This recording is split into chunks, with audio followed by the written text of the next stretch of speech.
All right, welcome to the next episode of Discipline, Desire, and Dedication. My name is Dakota Lang, along co-host Garrett Cotton. Episode 24.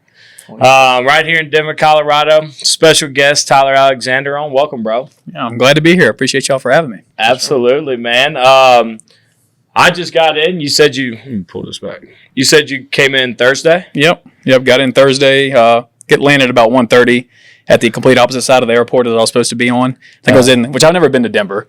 And so I was at gate like C99, and Claire and Vince were there. They were there to pick me up, and they're like, "You just got to go to the tram." I'm like, how the fuck do I get to the tram? Like, I'm reading all these signs, and it's like, just go baggage claim. And I walked probably half a mile to get there, and finally made it. But yeah, it was Denver Airport is definitely one that's going to test you. Dude, you are not lying. And I didn't do a check bag for that reason. Because I know if I do a check bag, I'm going to get my ass lost in here. Because I don't even like flying out of New Orleans.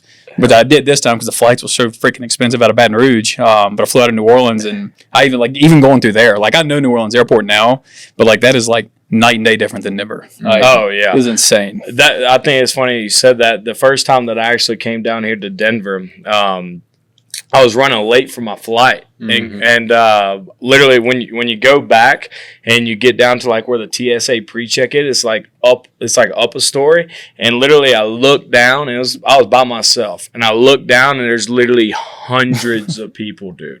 And I missed my flight. I missed my flight, and it was kind of the same. Dude, I remember when I was trying to get to the gate, I saw two dudes running past me in full blown. I'm talking running 40-yard dashes, son. I mean, they were booking it across that airport. And I'm like, brother, I'm glad I ate you. But I've been there.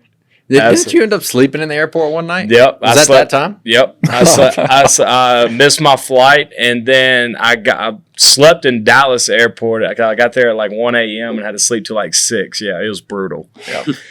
Yep. So, TA, bro, kind of just tell your story a little bit. Go back to first lawn care days. Yeah. So me and Dakota, we've been friends, for a long ass time, ever since we were in middle school, probably elementary school. Whenever he tried to fight somebody over a girl in my yard, and when he was in 5th grade, and so we've been friends ever since then, man. And yeah, so we both graduated together from Live Oak, and so we graduate. And neither one of us knew what we were gonna do, so we go to Southeastern together. And we're like, dude, we got to find a job. So he reached out to, I'm gonna go all the way back to LA Pro. That's where it all started. And so he reached out to somebody. They do construction, picking up trash and debris from new construction homes. And he goes, dude, I can get us a job there. It's great money. I'm like, all right, let's do it. So he got us on, and the dude told us, he said, all right, so y'all got to be there at 4:30 in the morning. And me and Dakota were like, bro, ain't no way. And so we went that first day, and it was 4:30 to 2. And dude, we worked and worked. It was the worst imaginable job you could have. And it was blistering hot. And so we get done, we both go back to my house, and then we sit on my couch, and we're like, dude, we're not going back tomorrow. There's no way. There's no way. And we're like, dude, come on, let's just suck it up. We got it. Let's go back. And then we're like, all right. Dude, so the next day we go, and about 10 o'clock hits. And I look at Dakota, and he looks at me, and we both shake our head. I'm like, all right, look, here's the deal. I'm going to tell them I got a doctor's appointment. Okay, and you're going to say you got to bring me because we rode together, so you got to leave too. And he's like, all right. So I told him. Well, they still wouldn't let me leave for my doctor. So we finally were like, screw, let's just get out of here. Dude, we left and never called anybody ever again. Just never went back. Nothing. And he's making this job sound not near as bad as it was. It was awful. If you can just imagine, you go into a new construction neighborhood and we're labor hands. You know what I mean? We're going in there, and they got a couple people. They got the skid steer driver, you know what I mean? He's driving around the neighborhood. And me and TA are the guys that are walking around the yard and inside the houses grabbing the spare 2x4s. And we're the ones loading up the skid steer. So we're the true labor. Huh? Yeah. While the bosses and stuff are sitting up in the second floor of the building smoking weed. Yeah. And they're just looking down on us, bro. We're sweating and dying. And they're up there just watching us. Me and Dakota are like, dude, screw this. We ain't doing this. Checks. So we never went back. So we get back to my house, and it's 2 o'clock, and we look at each other like, dude, what can we do? And we're like, bro, let's start a lawn care business together. I'm like, come on, let's do it. I said, what you got? I said, look, I got I got a push mower. I said, and I got an electric weed eater. And Dakota's like, all right. He's like, I got the blower. It's like, all right, so we ended up, long story short, we ended up using all his dad's equipment. And I remember like some jobs because at that time I had an Infiniti G35, and like jobs that he couldn't make it on, I would put the push mower in my trunk and strap it down, and I had my weed eater and blower in my back seat on a leather Infiniti G. Just didn't care. It was just about making money. Yep. And so we went and we were cutting 10, 15 yards, and we ended up growing it pretty big. And it just kind of like how it always is in business, man. Like, it's very hard to go into business with people. Like especially small business, especially like, friend wise, it's a lot easier when you go in with your friend, but you get to a point where like, we want to make more money. And so after that year, we both got so big, we're like, dude, let's do our own thing. Like, you go your own way, I go on mine. And both of us grew both. I mean, I had Premier Lawn Care. He had, what was yours? Superior. Yeah, he had Superior, and we both grew it. I mean, I know I had like 52 yards I was cutting bi-weekly by myself. He had a lot of commercial that he was doing as well. I mean, we grew it, we were making money, but it was still, dude, the labor was awesome. And so, I mean, the labor was awful, not awesome. Yeah. And so he ended up getting Zach to come work for him because the weed eating's the worst part. And so he got Zach to be his weed eater. And I ended up finding a little guy that I knew from high school. He was my weed eater. And so now me and Dakota every day, we're just collecting checks, riding on a zero turn. We thought it was the greatest thing ever. And so we was competing. We was seeing who could grow the biggest lawn. Oh, yeah, we are. Like I'd make a post on Facebook, like 3 minutes later, Dakota would. And like the next day, I'd see Dakota post, so I'd make a post. Like, so I got to know though, what's the reason y'all split? Y'all butted heads at all? Well, actually, yeah, we butt heads all the time, but it was more of like, the expense in lawn care is very minimal, and it just didn't make sense. I mean, we were, when you cut 10 yards at, $40, that's $400. When you start taking gas and everything out, you're looking at $150 a piece, and we're like, dude, if we just went on our own at $40 a yard, I could make that same amount cutting less yards by myself, and it's a lot easier. So we made it. But we did get in a fight actually in the middle of a road. And one day we actually had a little kid working for us. He was in the back seat. Me and Dakota were going down this little road in Denham. I don't know if you know Myers Road, if you're familiar with Denham, but we're going down it. And me and Dakota we're going back and forth, back and forth, back and forth. And so he's like, "You want to fight?" I was like, I don't care. Let's do it. Right? He throws that thing in park in the middle of the road, and we get out. And so the little kids just sit in the back seat. Me and Dakota meet in the front of the truck, and we just start going at it. And then we're in the middle of the road, and we're going at it, shit, wrestling. Yeah, it was more of a wrestling match than a fight. Yeah, it was more of a wrestling match. And so we get each other on the ground, and we're like, I got his head, he's got my leg cocked, and and this car comes straight at us. She gets out, and she's like, "Oh my God, are y'all okay?" And me and Dakota look up, we're like, "Yeah, we good. We good." We get back in the truck, and the little kid in the back seat straight. You don't know what to do. Like this, and we look at it, you're like, "You want canes?" We're like, "Yeah, let's go get canes." We roll it out, dude. Everything was fine after that. But no, we went our own ways with it, and growing, it was great for a little college job. We were going to Southeastern, cutting on the side, and it was great. And so we grew that, and then I ended up, I got out of it my last year of college. So I was at Southeastern doing kinesiology. I was doing physical therapy, so I was in kinesiology, and then I transferred to Our Lady of the Lake in Baton Rouge to do their PT program. And I was in that for 5.5 years because you got to have a doctorate. Yeah.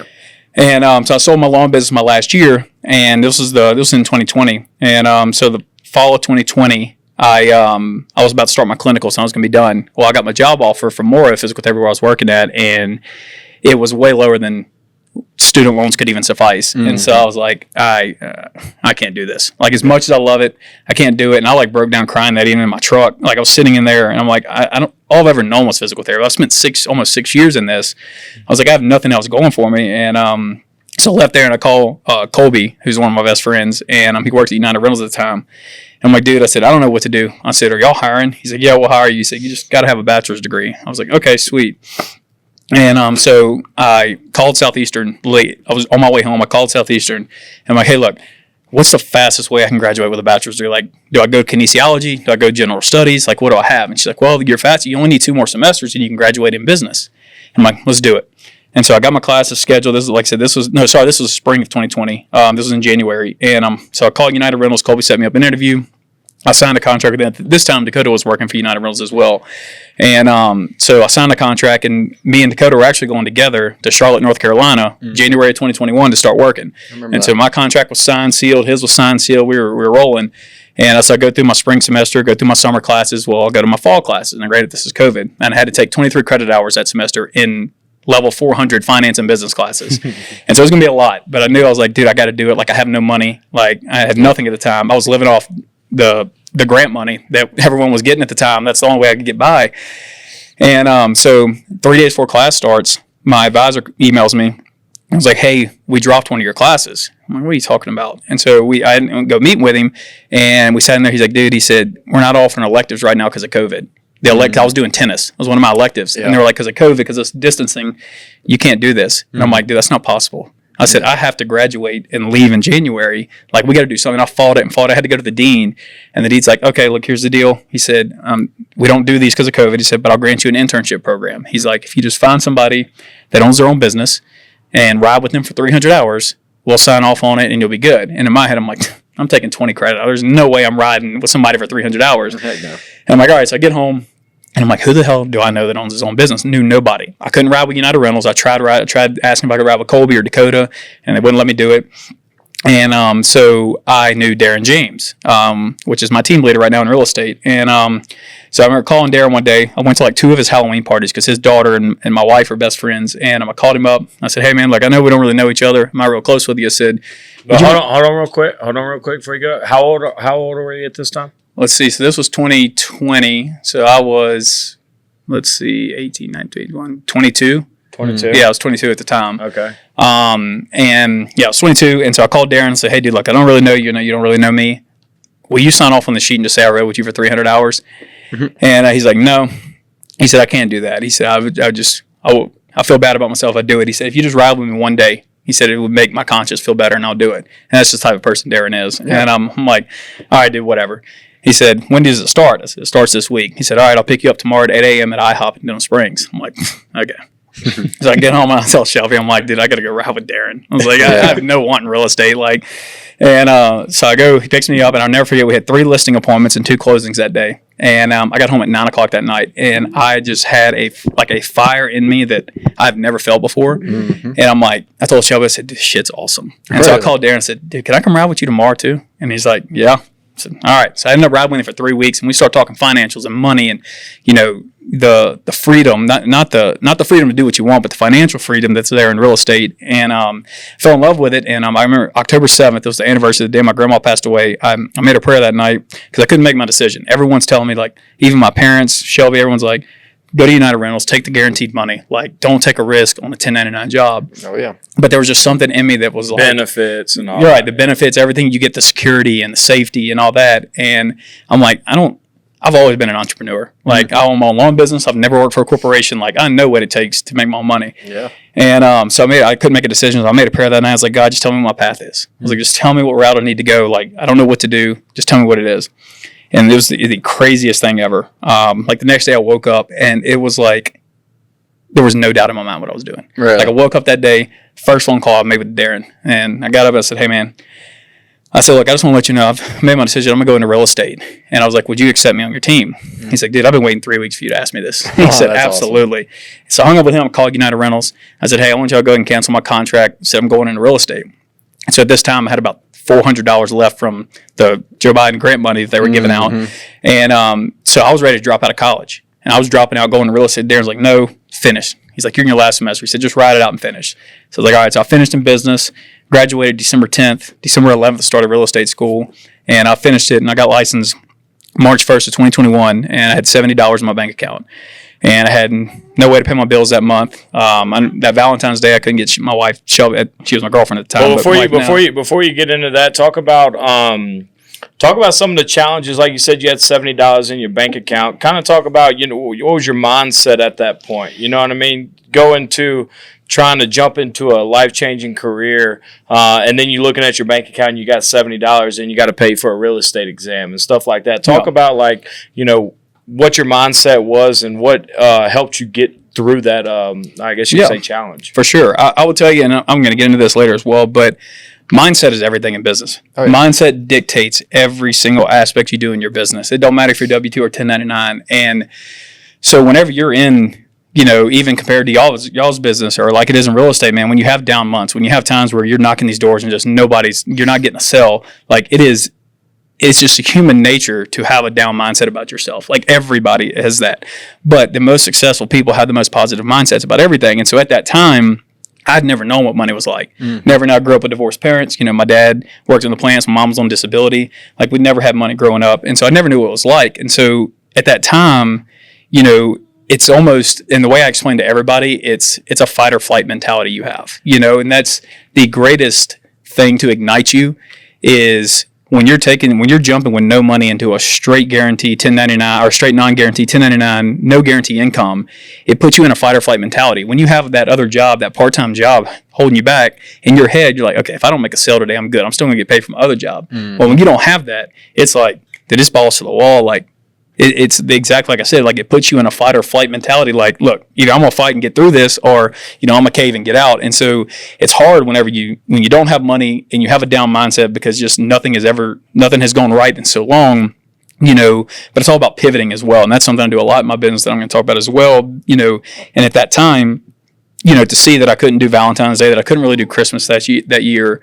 To me, I didn't think of it as a big deal. And like Shelby, my girlfriend at the time, or my wife now, but girlfriend, like she pretty much for those 7 months paid for everything. I mean, she was a server at Asahi and Denim. She was getting us by with everything because I sold my lawn business in July because I had my contract signed with United Rentals. So I knew my money was starting January. And so come to find out in October, I'm like, okay, I'm not going to have that January money anymore. Yep. And it shifts everything in your mind. And like, I mean, I couldn't even get through, like Darren had to pay for my real estate, my licensing fees and everything. But I ended up starting in January. I failed my test the first time. And my second time, Darren had to send me money to do my second test. Talk about that. You hype yourself up. You're out there studying. You found out which career path you want to go, and you got to pass a state exam. And to put that time into, like you said, you fail. Right? Mm-hmm. Talk about that thought process of, even though whenever it didn't go the way that you initially wanted, how are you able to just overcome that and keep your eyes on the vision of where you're going? And, for sure. And also just curious, as far as like support system, do you think it was just a constant self-talk that you were going through? Or was it like your wife that was kind of motivating you, being your support system, or was it Darren? Like what? I could tell you it was my wife and Morgan Freeman. And I'm telling you, if y'all so I'm big on motivational videos. Yep. And if you've never shown your team or shown your guys or watched Morgan Freeman's motivational speeches, or he does speeches at college graduations, dude, I'm telling you, the greatest thing ever. Mm-hmm. And, one thing in one of his speeches that I had watched in December, that he talks about, he said, you will never succeed if you don't ever fail at some point. Mm-hmm. No one ever goes straight to success, ever. Nobody ever. You look at Elon Musk, he was almost bankrupt. You look at Jeff Bezos, he was bankrupt at one time. You look at Steve Jobs, he was living out of a basement. Like all these people, they failed at some point in their life, mm-hmm. And that's one step closer to success. And that's what I tell like a lot of my realtors and stuff that are on my team. So I tell them like, Every no you get is one step closer to a yes. Every no, like I live for no's. Like I love when people tell me next. I'm like, okay, like I'm getting even closer to that yes. Mm-hmm. Like I'm not going to get all yeses. You're not going to knock every door and sell every window in a neighborhood. I'm not going to sell every house in the community. Like I'm going to get people tell me no, but that no is one step closer to a yes every single time, and that's what just keeps me going. And so that's whenever I had saw that when I had failed that first test, that. Literally that night I went and watched that video again about like failure and I played baseball, so like I've always been taught about the sport mindset about failure. Like nothing's ever going to stop me. Like I'm going to get through this. I'm going to do it. Mm-hmm. And I prayed about it, and I had Darren egging me on to get through it. I had Shelby. I joke about it, but I had Morgan Freeman because I'm telling you that through anything he's probably the one that got me through all that because I was just relentless. At night I'm laying in bed and I'm just watching Morgan Freeman over and over and over again. And so I finally ended up my third time. I passed it, and after that it was like I'm in. I'm like, what now? Like now it's time. Now it's time to make money. And so like I said, I never done anything. So March 1st I got licensed. March 12th got my first deal under contract. It was a cash sale, and it closed in 2 weeks. That's pretty quick for real estate, huh? Yeah, very quick. I mean, a cash sale, you can normally close it in about a week and a half. But this one was a 2-week closing. I remember it was a $130,000 house in Amy, Louisiana. And the closing gets scheduled. And I'm like, all right. I said, I'm a realtor. I need a suit. And so I texted my mom, and I'm like, hey, I said, can you send me some money so I can go get a suit? And she's like, yeah. She sent me $100. So I'm like, all right, where can I get a suit for $100? I Googled it. I'll go to K&G Fashion. And which is off in Hammond Air in Baton Rouge, and I go in there and it's like suits that like 2 for $70, and I'm like, I'm getting a deal, man. I'll tell you, I go in there and the dressing rooms were all closed, so I'm like, all right, I'm just gonna have to wing this thing. So I bought this blue nice 3-piece striped suit, slim fit, and I ended up buying a black suit. And so I go the day of closing, I get my suit on, and I got my nice shoes, I got my suit, 3-piece, got the vest, got the tie and everything. I'm taking pictures in the parking lot, like first closing, like let's get this. Dude, I walk into that closing office, and my clients, the sellers, the seller's agent, and my attorney were in shorts and a t-shirt. And I'm like, it was double doors. I opened the double door and they're all sitting at the conference table. And I'm like, ain't no way nobody told me about this. And Dylan's busting out laughing, the attorney. And he's laughing, and I'm like, oh my God, this is so freaking awkward. And so we get to the closing. Well, anyway, I sit down, I split my pants wide open. As soon as I sat down, the suit was too tight for me.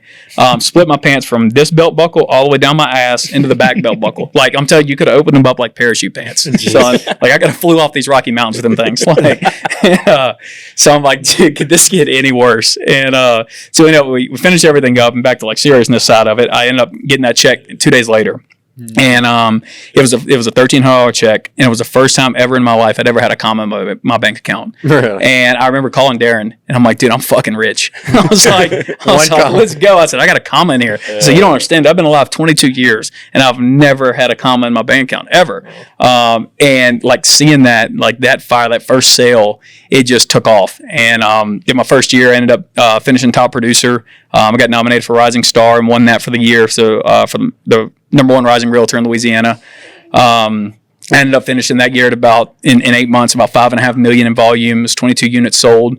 I finished 13th in the company with EXP at the time in Louisiana, at that time we had about 800 agents. And then followed that up year after year, and I went from that. And then the next year in 2022, I sold 10 million. I finished 7th in the state. Last year I sold 12 million and finished 3rd in the state. And so it's been a steady uphill, and it's going great this year. I'm on pace. I'm at right at 10.5 million right now with about 45 units sold. So hopefully I'll finish around 15. And it's been a tough year this year. It's with this economy and everything, it's been hard, and a lot of people get out the business, and I love it. But this is the time, like when you run through these obstacles, and because it's like, making money is so easy whenever you're rolling and you're going, and you're like, man, okay, got another one. But adversity hits whenever you run into a roadblock, and you're like, okay, I've went a month and I haven't got anything. I've went a month, and all these doors I've knocked, like nobody wants to buy a window in a month. And then your mindset shifts instantly, and you're like, you go straight down. And everything, and Darren says this all the time. It's something that I live with. Says, how's it worded? I'm trying to figure out. It's something on the lines of when you change the way you look at things, the things you look at change. And because I talk about, I'm like, this market's down. He's like, change the way you look at things. When you do that, the things you look at change. And so when you look at it like this market's not down, it's a great market, and you're upping yourself, you're rolling. That's when production turns around and you start going again, because everyone's going to face adversity. When you're 1099, when you're an entrepreneur, you're always going to face adversity every year. Nothing's ever going to be smooth. You're never going to consistently do this. Like, it's people, I joke about it all the time, because I hear so many people say, man, I want to be an entrepreneur so bad because I'm tired of working 40 hours a week. And it's the funniest thing ever, because it's the biggest joke in real estate. It's like, you're not going to work 40 hours a week in real estate. You're going to work 80. Like, you work double. 24/7. Right. You're answering phone calls at 11 o'clock at night. You're up at 6 a.m. People calling you on a Sunday, people calling you Christmas Eve to go see stuff. Like, and it's that desire to, do you want to do it? And a lot of realtors don't. Like, I say a thing in 2022 when LSU played Alabama at home, when we won in overtime. I was sitting in a suite with one of my lenders, and in the third quarter, I get a call. Somebody wants to go see a house off Highland Road. It was a $600,000 house, and I'm sitting in a suite with Ryan Moranto, and I had a few beers, but I wasn't drinking a lot, and it was a tight game, and I'm like, dude, I said, is this worth it? And I'm like, yeah, let's do it. So I said, they wanted to see it right then and there. Yep. So I said, I'm going. So I rolled out, left the middle of the game, I go show the house, write the contract at the house. They were sitting there, it was a cash sale, $600,000, a $22,000 commission check. Wrote it, drove back into the stadium. Ryan knew the security guard, got me back into the game with 2 minutes left in the fourth quarter, and ended up seeing the game in an overtime and everything. But it's like times like that where there's very few people that'll do that. So you've been with real estate now three I'll make March 1st of 21, so I'll make 4 years in March. So about 3.5 years right now. And in that time, of course, like even with what we do, it's like in order to get to this level of success in what we're doing, it's a major sacrifice. What do you think is like the biggest sacrifice? Because I mean, even sacrificing LSU games, that is a sacrifice. You got to leave. But what would you contribute to be some of your biggest sacrifices? Time, the one commodity you'll never get back, and that's a hard thing. Time and family. That's the two things as an entrepreneur that are so hard on people, because if you're an entrepreneur's wife, like Shelby, or girlfriend like Journey, or your wife or fiance, I just got engaged. Congrats on that. They're like the absolute fucking warriors, because you don't understand how hard it is, on us. But when when you love what you do so much, it's never work to you. Yep. And so for me, like when I'm working at 10, 11 o'clock at night, or I'm working on weekends, I'm not spending time with Shelby. She's like, my God, you're working so much. But like to me, it's like not work. You know, to me, it's like I'm doing this to provide for you, like, and provide for our future and stuff. But I love it so much, like I'm not miserable. If I was working in a plant, yeah, it'd be something different, you know. But when I got into real estate and I first started, I was spending all my time in real estate. Never spent time with Shelby. All I wanted to do was make money. It was just money. Mm-hmm. And it finally hit me like 9 months in. She was like, all I ask is you just like have a movie with me, like just take off one day. And so I talked to Darren because me and her, we went through some very tough times during that. And I talked to Darren, I'm like, dude, how do you do it? He's like, man, he said, well, you need to take one day out of the week, and you dedicate that day to Shelby. He said, you put your phone on Do Not Disturb. He said, you put it on silent, you turn it off, you spend that day, do that with her. And I'm like, that's what I'm going to do. And so in 2022, I started that. And so my Sundays is strictly, now, do I spend it all day with Shelby? No, I watch football, but like I'm home. Like I don't work. I don't do anything. Yep. You know, it's very... You know, when someone calls me and they want to go see a house, like I'll ask Shelby and she'll let me. So it's not like every single Sunday, but like that is one thing that I have found in my business that has helped tremendously, because when you're an entrepreneur, you have to have that 50-50 balance. You have to have that family balance, and you have to have that wealth balance. You know, if one of those are offset, it doesn't matter how much money you'll make, you'll never be happy, you know, because success is never defined by money, ever it is. And Christy Solar, who's my lender, a shout out to her. She said that on our podcast a few weeks ago when she was on there. You know, she talked, and it stuck with me as well. You know, success is never defined by money. Yep. You know, success is, do you have a healthy relationship? Do you have a happy relationship? Like, are you financially happy, and are you spiritually happy? And to do that, you have to have that equilibrium between the two, you know, between your relationship, between your family, between your parents, and then also work. You know, work's important as well, but it's very hard. That's the hardest thing, I think, as an entrepreneur, and I'm sure y'all can attest to that. It was how much y'all work, is to find that medium. It's very hard because it's not work to us. Like we love it so much that like we overlook the things, like the small things. But like it's part of our identity, right? It's part of our identity, you know, and that's one thing that is being a business owner, that like you're saying, and the word that I like doing is you just have to master your time. That's it. You have to master your time. You like you were saying, for Sundays, time blocking to where you can, you know, make sure that every minute that you're using has a purpose behind it. You know, time blocking is the biggest thing, man. I can tell you, I'm glad you brought that up.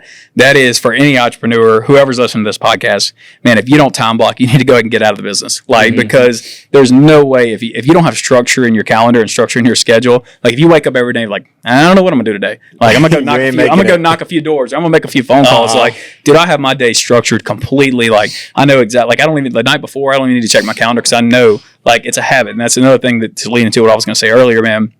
Between the two most important things, in my opinion, when you're a 1099 employee and you're in sales, is time blocking and daily habits. Like the daily habit part is probably just as big, if not as important, as time blocking, because you have to have daily habits. Like, and daily habits lead to consistency, which leads to currency. And so having those daily habits, like knowing every single day I'm going to do that. Every single day I'm going to knock 100 doors. Every single day I'm going to get one appointment. Like that's my goal. I have daily goals, weekly goals, monthly goals, yearly goals.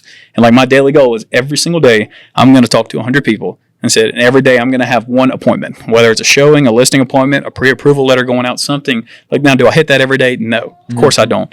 But I have something every day to look forward to what I'm going to do. Like, and when you don't have that, when you don't have those goals set in place for yourself, and it's not like someone can't give you your goals. Like, you know, if I work for performance, like, and I work for Cotton, like Cotton's not going to sit here and say, okay, Tyler, your goal is 10 appointments this week. Like I got to have my own goals, because that's the only way you have drive. You don't have drive when someone else is giving you goals and naming your goals.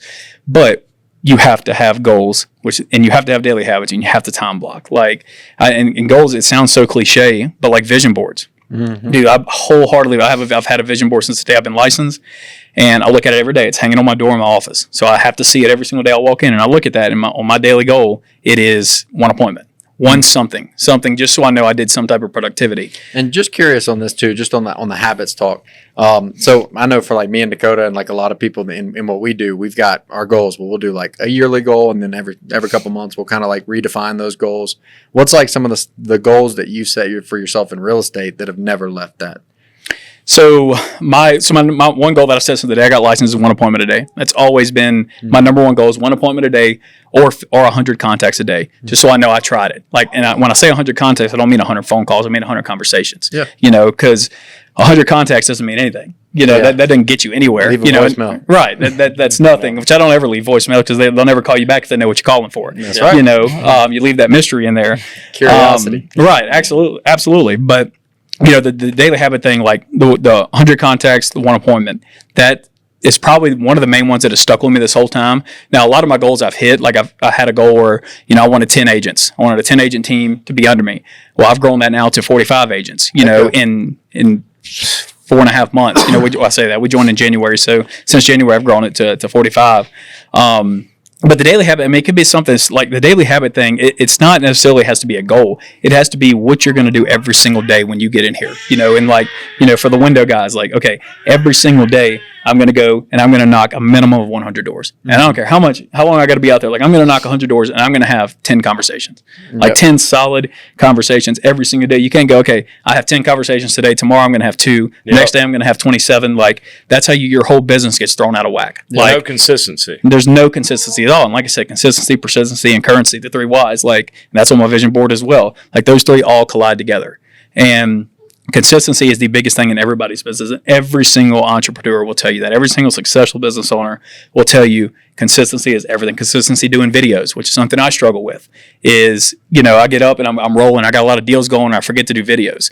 And videos are so freaking important. Social media is so important. That dictates everything. It's the biggest and the best free advertising campaign there is. On top of that, so that's one thing that we really push, and that's one of our strong suits is recruiting, which is why we've gotten to where we are at now. And that's one thing that we always push with our guys.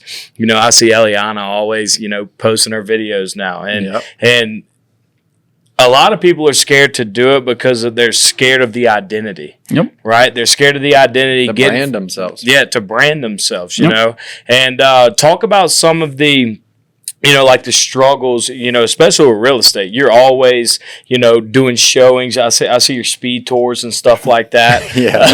Being different. Being different. And kind of talk about that, because one thing that I took from Darren in real estate, and he said this forever ago, is anything in business is you always got to be first or you got to be different. Yep. That's it. Absolutely. And that's what determines a successful entrepreneur and somebody that doesn't make it. Right. And talk about what you do different in your business every day to make you a top 1% real estate agent in the country. Yeah. So like the speed tours, like you brought up. So I started that a few months ago. And that's one thing that I talked about. And so I saw a guy, his name's Tyler Trent Trent Miller.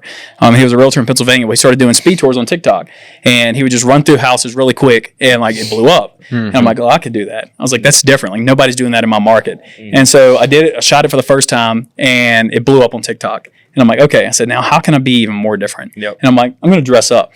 Mm-hmm. And so I went and bought a mullet wig, and I got my jeans, and I cut them into jorts. And I got like high socks that go up to here. I got a wife beater that I put on that was 2 sizes too small.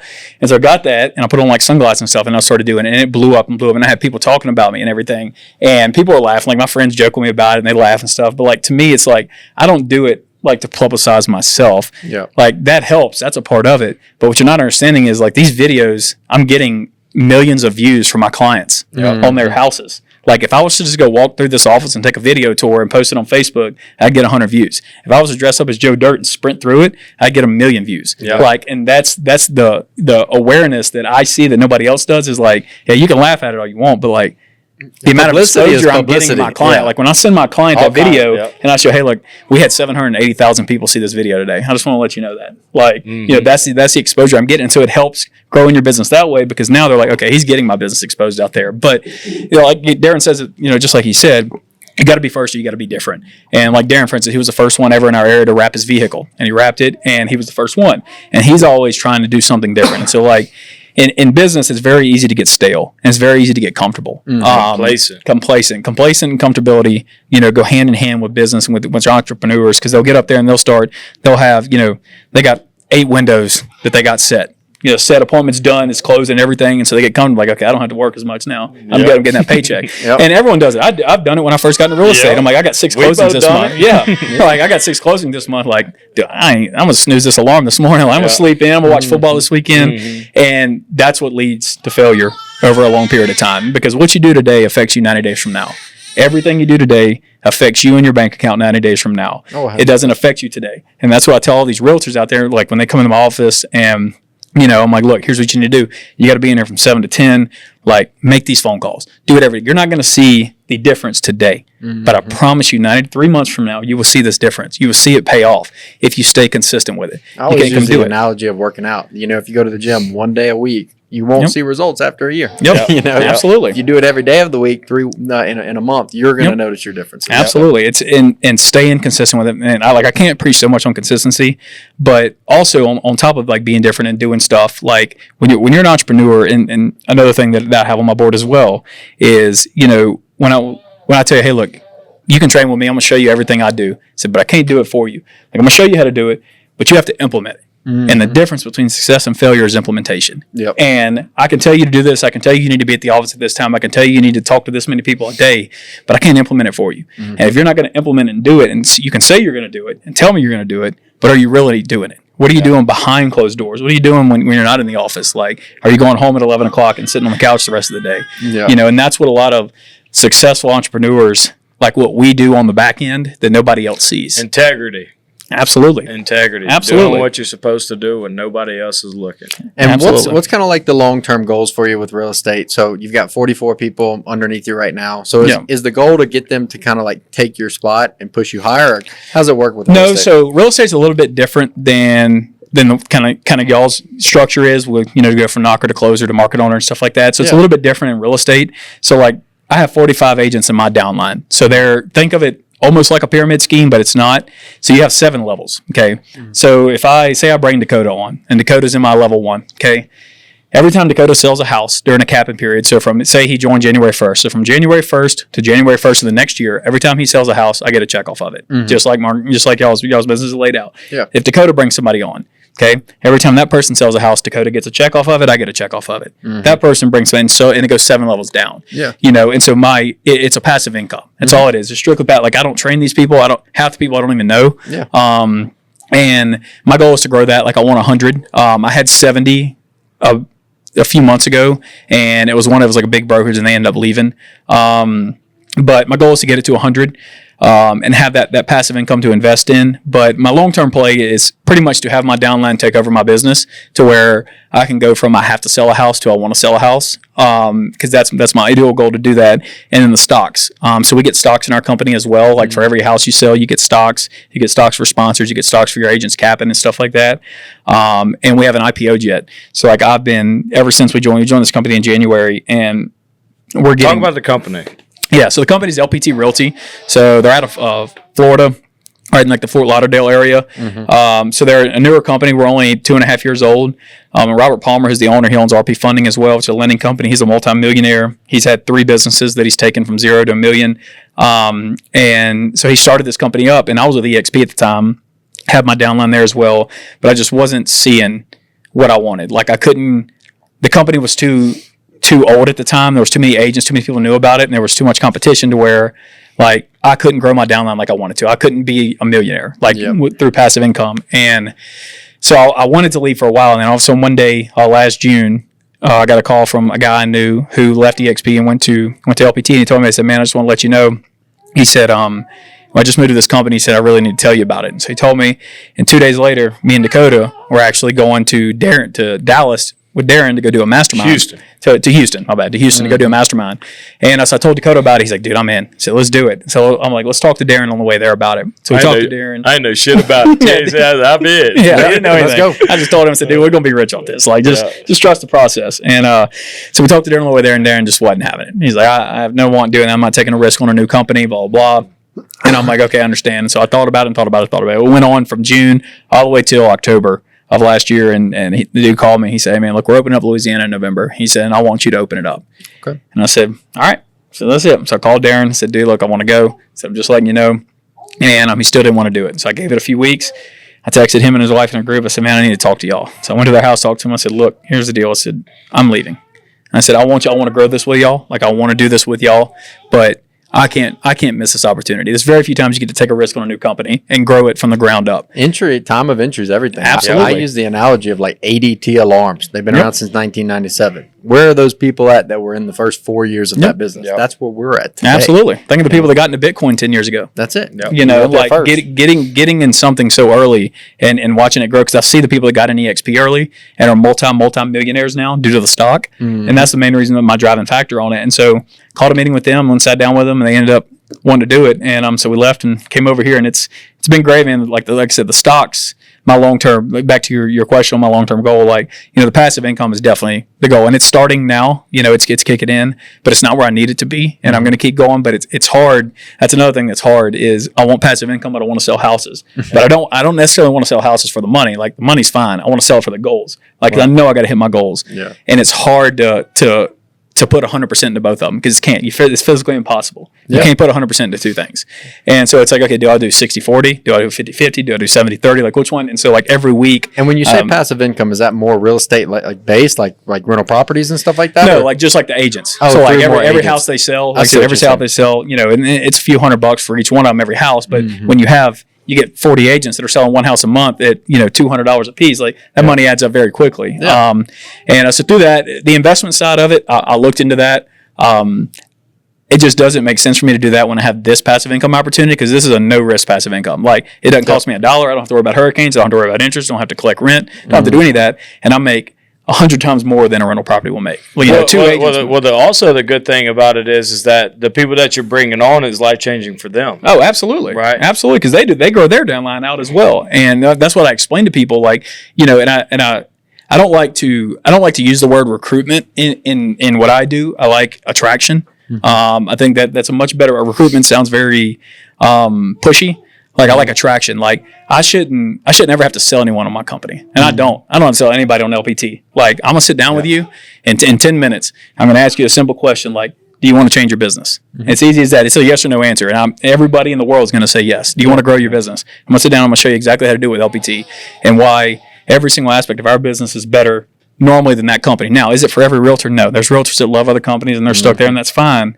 But I don't sell LPT. You know, the model sells itself, which I'm sure, like performance. You know, the performance model probably sells itself. We present an opportunity. It's up to you to grab it. Exactly. Yeah. Absolutely. You can't sell anybody to do anything. Just like you can't force anyone to do anything. Like, let them make the decision to do it. And when you explain that, I'm like, look, here's the deal. You come in and you attract 10 people. You can do it accidentally. Making post on Facebook about LPT, someone messaged you, hey man, I'm interested in that. Like, tell me a little bit about it. Like, I'm not saying you have to go out and go door knock to sell realtors or go cold call realtors. Like, I don't do that. I never will, because I don't need to. Because I know the model in myself. Like, if I can just convince them that I'm successful at it and just take the risk and do it with me. I've been in business 3 years. Yep. You know, it's not, and normally it takes realtors 5 to 6 years to start actually generating, you know, money and stuff. And so to have that influence on them, just let them reach out to me, and I'm like, look, I'm gonna show you, like, and I'm an open book. Like, I show anyone that comes to my downline, like, I'll show you what I make. Like, I'll show you what I do. I'll show you my downline. I'll show you how much you can make in passive income, how much I'm making in passive income, and you can do it too. There's no difference between me and you, as long as you got the work ethic and the drive that I have. Which, that's it. I mean, I don't think anybody does, but that's however I'm sure he thinks the same. I'm sure you think the same. Like, you know, but if you have it in you, then let's do it and let's grow it together. And, you know, I've had agents come on that you know, have a broker on that now has 17 under her.